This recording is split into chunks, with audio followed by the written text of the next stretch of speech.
As a skier who has visited Austria in winter about 50 times since the 1980s, I wondered how I'd feel about a country I love when I saw it in summer.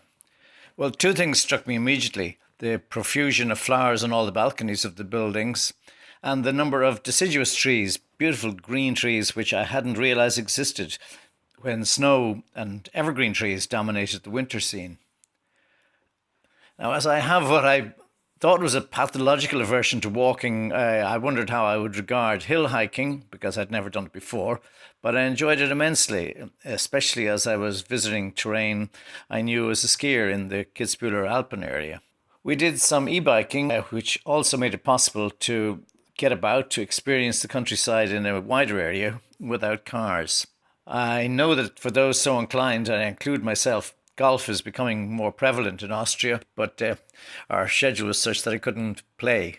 So it's possible to walk in the hills one day and walk on the fairways the next. The possibility of lake or swimming pool swimming to cool off after is available in most places. For thrill seekers, there are downhill bike trails which I would not go near, and in St Johann there's a downhill go-kart track, which is probably a little less dangerous. It seemed to be very enjoyable for those who did it.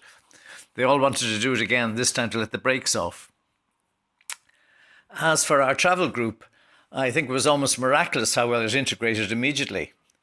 I mean, just imagine, journalists could interact with normal human beings. Well, that is, if you think mountain addicts could be described as normal. So as they say in Austria, Servus, auf Wiedersehen.